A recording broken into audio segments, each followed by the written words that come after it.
நிலையான புகழுக்குரிய தூய்மை மிகு நற்கருணைக்கு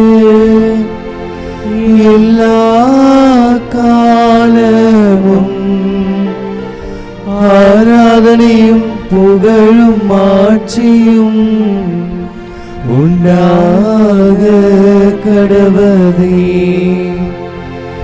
நிலையான புகழுக்குரிய தூய்மை மிகு நற்கருணைக்கு எல்லா காலமும் ஆராதனையும் புகழும் ஆட்சியும் உண்டாக கடவதே. நிலையான புகழுக்குரிய தூய்மை மிகு நற்கருணைக்கு எல்லா காலமும் ஆராதனையும் புகழும் ஆட்சியும் உண்டாக கடவதே.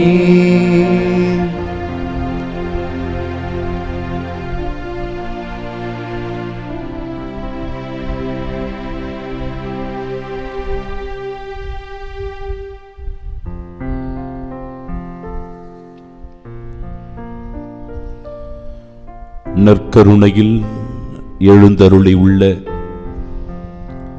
நம் ஆண்டவரை ஆராதனை செய்ய இந்த அதிகாலை பொழுதினில் கூடியிருக்கிறோம். தூயவர், பரிசுத்தர், புனிதமானவர், வல்லமை உள்ளவர் இதோ நம் மத்தியில் இந்த நற்கருணையில் பிரசன்னமாகிறார். அன்பு உள்ளங்களே, இன்னும் சில நாட்களில் பாராளுமன்ற தேர்தல் வர இருக்கிறது. மிக மிக முக்கியமான ஒரு தேர்தல். இந்த நாட்டினை ஆளக்கூடிய தேர்தல். நாட்டு தலைவர்களை தேர்ந்தெடுக்கக்கூடிய தேர்தல். நம்மை யார் ஆள வேண்டும், யார் ஆளக்கூடாது என்று தீர்மானிக்கின்ற தேர்தல். எனவே அந்த தேர்தல் நேர்மையான முறையில் உண்மையோடு நீதியோடு நடக்க ஆண்டவரிடத்தில் சிறப்பாக நம் நாட்டு தேர்தலை ஒப்புக் கொடுக்கின்றோம். 2024 இந்த ஆண்டு பாராளுமன்ற தேர்தல் நமக்கு நிச்சயம் நல்ல தலைவரை கொடுக்கும், தலைவர்களை கொடுக்கும்.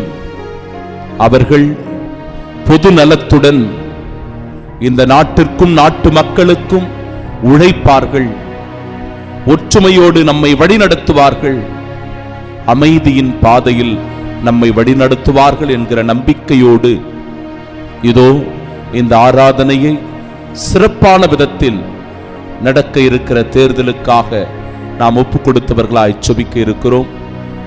நற்கருணையில் எழுந்தருளி இருக்கும் இறைவனை தூயவர் தூயவர் தூயவர் என்று சொல்லி வான தூதர்கள், கோடிக்கணக்கான புனிதர்கள் சூழ்ந்திருக்கிற இந்த வேளையில் இறைவனை மகிமைப்படுத்துவோம், மாட்சியில் பங்கு பெற்று ஆராதனை செய்வோம்.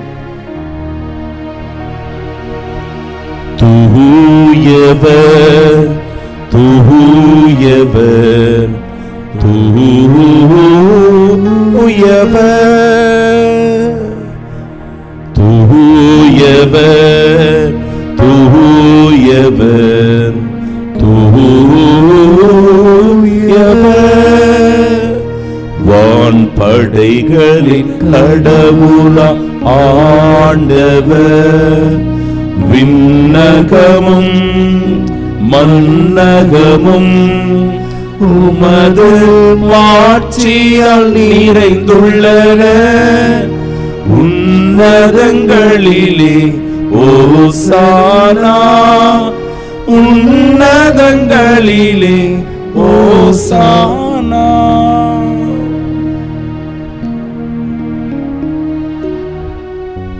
தூய்மையின் அடையாளமான ஆண்டவர் இயேசு கிறிஸ்துவே நம்மை ஆட்சி செய்கிறவராயிருக்கிறார். அவரே நம் அரசராக இருக்கிறார். நல்ல ஆயனாக இருந்து மந்தைகளாகிய நம்முடைய தேவைகளை அறிந்து உணர்ந்திருக்கிறவராயிருக்கிறார். நம் தேவைகளை நிவர்த்தி செய்கிறவராயிருக்கிறார். ஆம் அன்பிற்கு பிரியமானவர்களே, 1 சாமுவேல் புத்தகம் 8வது அதிகாரம் 5வது வசனம் சொல்லுகிறது, அனைத்து வேற்றினங்களுக்கிடையே இருப்பது போன்று ஓர் அரசனை எங்களுக்கு நியமித்தருளும் என்று இஸ்ராயேல் மக்கள் சாமுவேலிடம் வந்து அரசனை கேட்பதை பார்க்கிறோம். ஆண்டவர் சொல்லுகிறார், நான் தான் உங்களுக்கு அரசனாக இருப்பேன், நானே உங்களை வழிநடத்துவேன், உங்களை பாதுகாப்பேன், உங்கள் தேவைகளை நிவர்த்தி செய்வேன் என்று ஆண்டவர் சொன்ன மாத்திரத்திலும் கூட இஸ்ராயேல் மக்கள் வேற்றினத்தவரை போன்று தங்களுக்கும் ஒரு அரசர் வேண்டும் என்று அவர்கள் விரும்புகிறார்கள். 1 சாமுவேல் 8வது அதிகாரம் 7வது இறைவார்த்தை, ஆண்டவர் சாமுவேலிடம் கூறியது, மக்கள் குரலையும் அவர்கள் உன்னிடத்தில் கூறுவதையும் கேள், ஏனெனில் அவர்கள் உன்னை புறக்கணிக்கவில்லை, அவர்களை நான் ஆளாதபடி என்னைத்தான் புறக்கணித்து விட்டார்கள். பிரியமானவர்களே, யார் இந்த நாட்டை ஆள வேண்டும், யார் இந்த நாட்டை ஆளக்கூடாது என்பதைத்தான் தீர்மானிப்பதாக இருக்க போகிறது இந்த தேர்தல். மிக முக்கியமான தேர்தல். ஏனென்றால் நாட்டினுடைய நிலை எப்படிப்பட்ட சூழ்நிலையில் போய்கொண்டிருக்கிறது என்பதை நாம் ஒவ்வொருவரும் தெளிவாக அறிந்திருக்கிறோம், நன்றாகவே உணர்ந்திருக்கிறோம். இந்த நாடு நம் எல்லோருக்குமானது. நாம் எல்லோரும் இந்த நாட்டில் வாழ பிறந்தவர்களாக இருக்கிறோம். இந்த நாடு நம் ஒவ்வொருவருக்கும் உரிமையானது, நம் ஒவ்வொருவருக்கும் சொந்தமானது. ஏனென்றால் இந்த நாட்டில் நாம் பிறந்திருக்கிறோம், வளர்ந்திருக்கிறோம், வாழ்ந்து கொண்டிருக்கிறோம், வாழப்போகிறோம். ஆனால் சில தீய சக்திகள் அவதூறுகளை பரப்பி மோதல்களை ஏவிவிட்டு ஒருவர் மற்றவரிடையே பூசல்களை உண்டு பண்ணி நமக்கிடையே பிளவுகளையும் பேதங்களையும் பிரிவினைகளையும் கற்பித்து ஒருவர் மற்றவரிடையே சகோதரத்துவம் இல்லாமல், ஒற்றுமை இல்லாமல், உறவில் பிணைப்புகள் இல்லாமல் ஒருவர் மற்றவரை எதிரியாக பார்க்கின்ற நிலை உருவாகி கொண்டிருப்பதுதான் மிகுந்த வேதனையை தருகிறது. நம்முடைய அரசியல் சட்டம், அரசியல் சாசனம் நமக்கு பல உரிமைகளை கொடுக்கிறது, பல கடமைகளை தந்திருக்கிறது. அந்த உரிமைகளின்படி இந்த நாட்டில் நாம் ஒவ்வொருவரும் சுதந்திரமாக வாழ நமக்கு உரிமை உள்ளது. நாம் ஒவ்வொருவரும் சுதந்திர காற்றை சுவாசிப்பதற்கு உரிமை கொண்டிருக்கிறது. எந்த மதத்தை வேண்டுமானாலும் பின்பற்றலாம், எப்பேற்பட்ட சூழ்நிலையிலும் எங்கு வேண்டுமானாலும் சென்று வாழலாம். பேசுவதற்கு நமக்கு உரிமை உண்டு, நம்முடைய கருத்துக்களை வெளிப்படுத்துவதற்கு நமக்கு உரிமை உண்டு. ஆனால் சூழ்நிலை இன்றைக்கு கொஞ்சம் கொஞ்சமாக மாறிக்கொண்டு வருவதை நீங்கள் நன்றாகவே உணர்ந்திருக்கிறீர்கள். இந்த ஆராதனையினுடைய நோக்கம் ஆண்டவரை நாம் துதிப்பது, அவரை ஆராதனை செய்வது, அவரை வழிபடுவதற்கான காரணம், கடவுளே எங்களுக்கு நல்லதொரு ஆயனை தாருங்கள், நல்லதொரு அரசரை தாருங்கள், நல்லதொரு நாட்டு தலைவரை தாருங்கள். அதன் வழியாய் இந்த மக்கள் எல்லாரும் அமைதியில் வாழ வேண்டும், நிம்மதியோடு வாழ வேண்டும், கலவரம் இல்லாமல், பூசல்கள் இல்லாமல், மோதல்கள் இல்லாமல், ஒற்றுமையோடு சகோதரத்துவத்தோடு வாழ வேண்டும், மத நல்லிணக்கத்தோடு வாழ வேண்டும். அந்த வரத்தை வேண்டி செபிக்கிறோம் என்றுதான் இதோ இந்த ஆராதனையில் முக்கிய நோக்கமாக கொண்டு நாம் செபித்துக் கொண்டிருக்கிறோம். எசேக்கியேல் புத்தகம் 34வது அதிகாரம் இரண்டாவது இறைவார்த்தை சொல்லுகிறது, அரசர்கள் தங்களையே மேய்த்துக் கொள்ளுகிறார்கள். அவர்கள் அவர்களை பற்றியே அதிகமாக கவலைப்படுகிறார்கள். மக்களை பற்றி அவர்கள் கவலைப்படுவதில்லை, அவர்களை கண்டுகொள்வதில்லை. இப்படிப்பட்ட அரசர்களுக்கு ஐயோ கேடு என்கிறார் ஆண்டவர். என் ஆயர்கள் என் மந்தையை தேடவில்லை, என் மந்தையை அவர்கள் மேய்க்காமல் தாங்களே மேய்த்துக் கொள்ளுகிறார்கள். தான் நல்லா இருக்கணும், தனக்கு எல்லா வசதி வாய்ப்புகளும் கிடைக்கணும், தான் நினைத்தபடி மக்கள் இருக்க வேண்டும் என்று நினைத்துக் கொண்டு அதிகார போதையில், அதிகார திமிரில் இன்றைக்கு சில நேரங்களில் ஆட்சியாளர்கள் மாறிவிடுகிறார்கள். அது ஒரு மிக ஆபத்தான ஒரு சூழ்நிலை, நாட்டு மக்களிடையே கொந்தளிப்பை ஏற்படுத்துகின்ற ஒரு சூழ்நிலை. எனவே இதை குறித்து நாம் எச்சரிக்கையோடு கவனத்தோடு இருக்க வேண்டும். எசேக்கியேல் புத்தகம் 34வது அதிகாரம் 4வது இறைவார்த்தை, நீங்கள் நலிந்தவற்றை திடப்படுத்தவில்லை. ஒரு ஆயன் என்பவன், நாட்டு தலைவர் என்பவர் எப்பேற்பட்ட ஆட்சி புரிய வேண்டும், மக்களுக்கும் அவர்களுக்கும் இடையே இருக்கின்ற உறவு நிலை எப்பேற்பட்டதாக இருக்க வேண்டும் என்பதை இந்த இறைவார்த்தை தெளிவுபடுத்துகிறது. நீங்கள் நலிந்தவற்றை திடப்படுத்தவில்லை, பிணியுற்றவற்றிற்கு குணமளிக்கவில்லை, காயமுற்றவற்றிற்கு கட்டுப்போடவில்லை, வழிதப்பியவற்றை திரும்ப கூட்டி வரவில்லை, காணாமல் போனவற்றை தேடவில்லை, ஆனால் அவற்றை கொடுமையுடனும் வன்முறையுடனும் நடத்தினீர்கள். தேவையில் இருப்போருக்கு உதவி செய்யணும், நலிந்து போயிருக்கிறவர்களை திடப்படுத்த வேண்டும், காணாமல் போனவர்களை தேடி கூட்டிச் சேர்க்க வேண்டும், காயமுட்டவற்றிற்கு மருந்திட்டு கட்டுப்போட வேண்டும். இதையெல்லாம் தான் ஒரு அரசனாக இருக்கிறவன், நாட்டு தலைவனாக இருக்கிறவன் தன் மக்களின் மீது, தன் நாடுகளின் மீது அக்கறை கொண்டு உதவி செய்கிறவனாக இருக்கணும். மாறாக நலிந்து போயிருக்கிறவர்களை, ஏற்கனவே காயமுற்றிருக்கிறவர்களை, குறைவான எண்ணிக்கையில் இருப்பவர்களை ஒடுக்குவதோ, அடக்குவதோ, அடிமைப்படுத்துவதோ, அவருடைய மனம் காயப்படும்படி நடந்து கொள்வதோ எந்த விதத்தில் நியாயம், பிரியமானவர்களே? எனவேதான் நமக்கு கொடுக்கப்பட்டிருக்கிற அரசியல் சாசன முறைப்படி ஒவ்வொருவருக்கும் ஓட்டு உரிமை இருக்கிறது. அந்த ஓட்டு உரிமையை சரியாக நாம் பயன்படுத்துவதன் வழியாக இந்த நாட்டுக்கு தேவையான நல்ல தலைவரை நாம் தேர்ந்தெடுக்க போகிறோம்.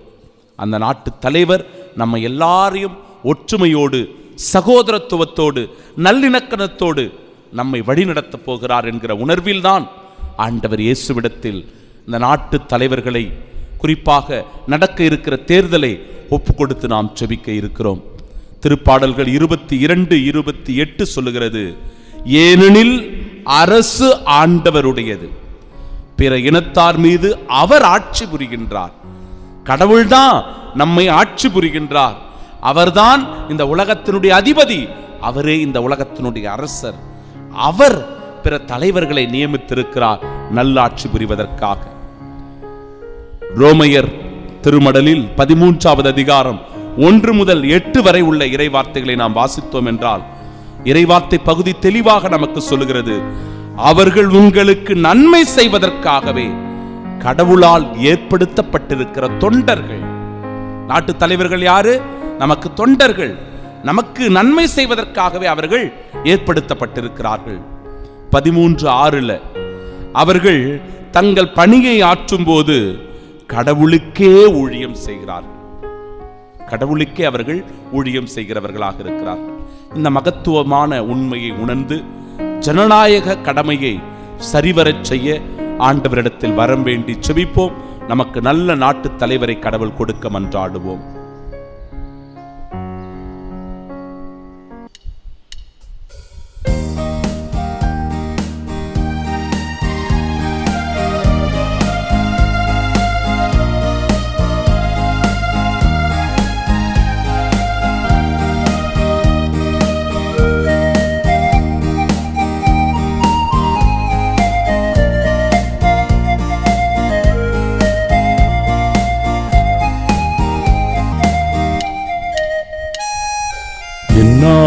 நாம் இறைவன் இருக்கின்ற போது என் வாழ்விலே குறைகள் என்பது ஏது?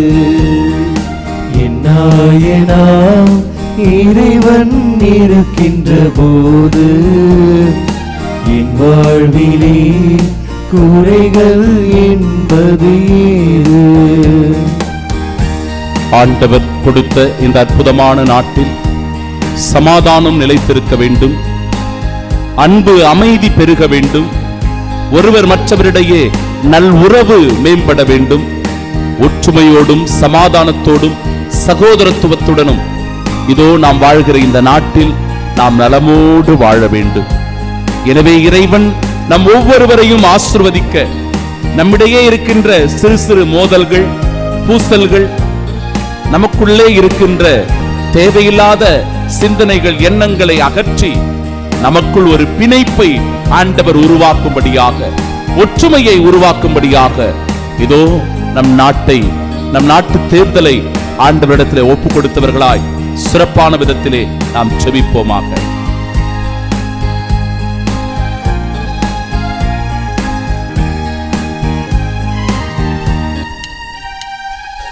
என்னை அவர் பசும்புல் பூமியிலே எந்நேரமும் நடத்திடும் போதினிலே, என்னை அவர் பசும்புல் பூமியிலே எந்நேரமும் நடத்திடும் போதினிலே, என்றும் இன்பம் ஆஹா என்றும் இன்பம் ஆஹா என்றென்றும் இன்பம் அல்லவா,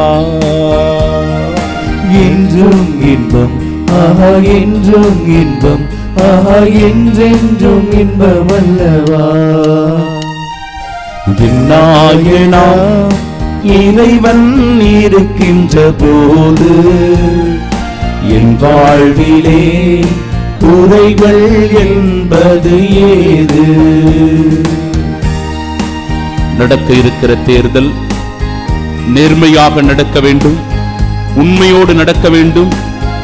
இதில் எந்த விதமான குளறுபடிகளோ, தீய செயல்களோ, தீய எண்ணங்களோ, ஒருவர் மற்றவரை ஆட்டி படைக்காத வண்ணம் இதோ ஆண்டவரிடத்திலே இந்த தேர்தலை நாம் முழுமையாக ஒப்புக் கொடுப்போம்.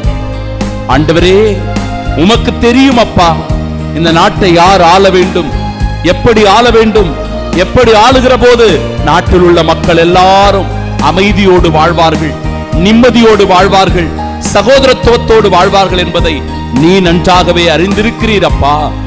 இதோ மக்களை ஆள்வதற்கு நல்ல ஒரு தலைவரை நீ தந்தருளும் ஆண்டவரே. உம் மக்கள் சமாதானத்தோடு வாழ்வதற்கு நல்லதொரு தலைவரை நீ தேர்ந்தெடுத்து தாரும் அப்பா. இந்த நாட்டு மக்கள் அமைதியுடனும் சமாதானத்துடனும் ஒற்றுமையுடனும் வாழ ஆண்டவரே நீர் எங்களுக்கு தகுதியான ஒரு தலைவரை தாரும் ஆண்டவரே. இதோ இந்த நாட்டு தலைவர்களை மீண்டுமாய் ஒப்பு கொடுக்கிறேன் அப்பா. இதோ இந்த நாட்டினுடைய தேர்தலை ஒப்பு கொடுக்கிறோம் ஆண்டவரே.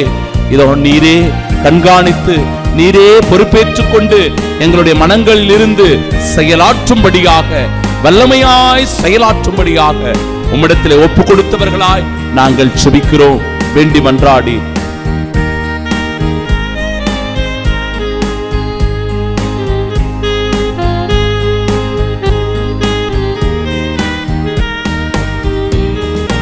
என்னோடவர் நடந்திடும் போதினிலே எங்கே இருள் படர்ந்திடும் பாதையிலே, என்னோடவர் நடந்திடும் போதினிலே எங்கே இருள் படர்ந்திடும் பாதையிலே, எங்கும் ஒளி ஆஹா எங்கும் ஒளி ஆஹா எங்கெங்கும் ஒளி அல்லவா, எங்கும் ஒளி ஆஹா எங்கும் ஒளி ஆஹா எங்கெங்கும் ஒளி அல்லவா. என்னாயனாம் இறைவன் இருக்கின்ற போது என் வாழ்விலே குறைகள் என்பது ஏது?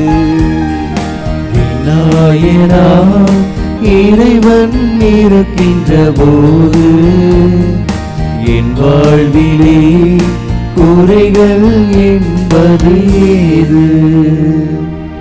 ஆண்டவர் நடக்க இருக்கிற தேர்தலில் தலைவர்களாக வர வேண்டும் என்று ஆசைப்பட்டு இந்த நாட்களிலே தேர்தல் பரப்புரையில் ஈடுபட்டுக் கொண்டிருக்கிற தலைவர்களையும் இந்த நாட்டு மக்களையும் நாட்டையும் ஆள்வதற்கான சரியான தலைவர்களையும் தேர்ந்தெடுக்க இருக்கிற மக்களையும் ஆண்டவர் நிறைவாக ஆசீர்வதிக்கும்படியாக எல்லாரையும் ஆண்டவருடைய திருப்பாதத்தில் ஒப்பு கொடுத்தவர்களாய், அவர்களை சரணாகதி ஆக்கியவர்களாய் முழுமையான இறை அருளை ஆசீரை பெற தாழ்ந்து பணிந்து வணங்கி மாண்பியர் கீதம் பாடிச் சுவிப்போம்.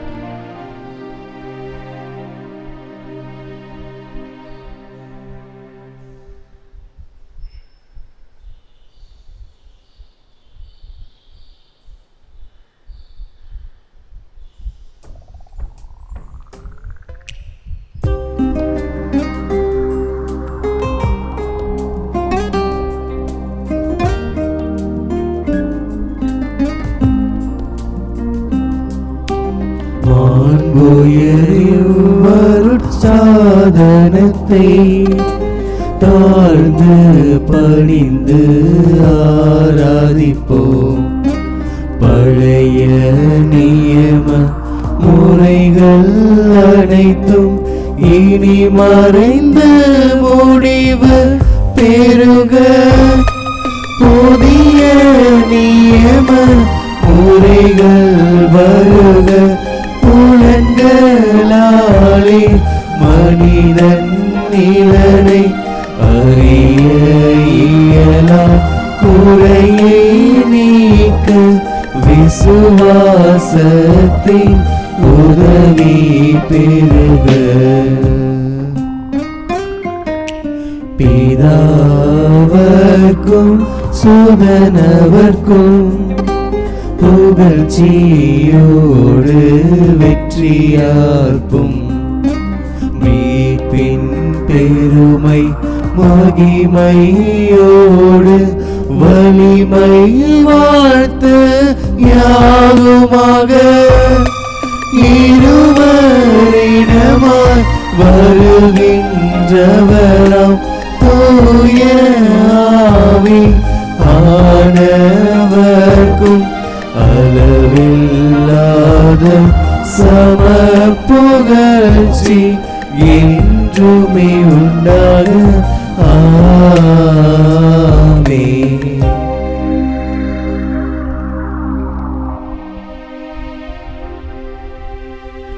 மன்றாடுவோமாக. இறைவா, இந்த வியப்புக்குரிய திருவருட்சாதனத்திலே உம்முடைய திருப்பாடுகளின் நினைவை எங்களுக்கு விட்டு சென்று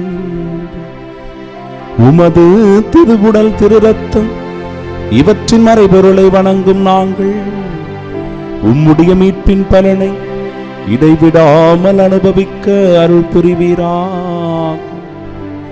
தந்தையாகிய இறைவனோடு தூய ஆவியாரின் ஒன்றிப்பில் என்றென்றும் வாழ்ந்து ஆட்சி செய்கின்றவர் வழியாக உம்மை மன்றாடுகின்றோம்.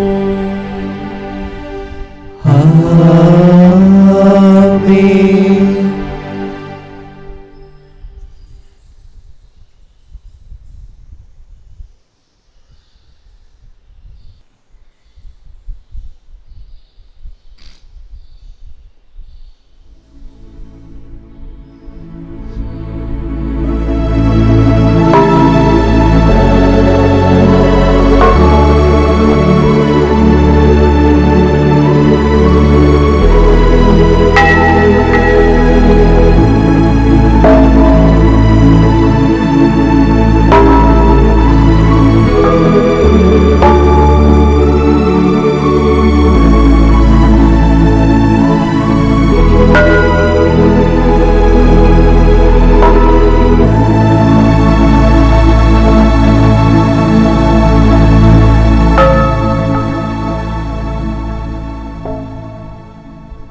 புகழுக்குரிய தூய்மை மிகு நற்கருணைக்கு எல்லா காலமும் ஆராதனையும் புகழும் ஆட்சியும் உண்டாக கடவுளே.